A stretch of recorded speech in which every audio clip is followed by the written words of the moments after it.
Electron flow versus current flow. Electrons negative charge के होते हैं, इसलिए एक्सटर्नल सर्किट मींस बैटरी और वायर्स जब कनेक्ट होते हैं तो electrons positive electrode means anode की तरफ अट्रैक्ट होते हैं।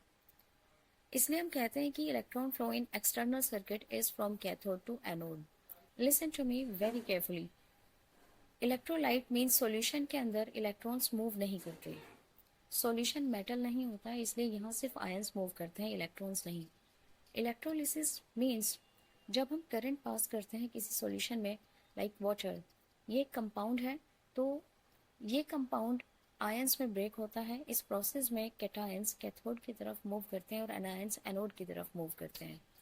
बैटरी के टर्मिनल्स की वजह से एनोड और कैथोड के बीच में एक इलेक्ट्रिक फील्ड पहले से स्टैब्लिश होता है और इलेक्ट्रिक फील्ड की डायरेक्शन हमेशा एनोड टू कैथोड होती है। आयंस इसी इलेक्ट्रिक फील्ड के इफेक्ट में मूव करते हैं। एंड वी नो करंट कोई पार्टिकल नहीं है बल्कि इलेक्ट्रिक फील्ड का एक इफेक्ट होता है, और करंट का फ्लो इलेक्ट्रिक फील्ड की डायरेक्शन पर डिपेंड करता है। So electric field anode to cathode ही होता है and current flow also anode to cathode. External circuit में भी ये बात अप्लाई होती है जहाँ करंट को कन्वेंशनल करंट की फॉर्म में डिफाइन किया गया है।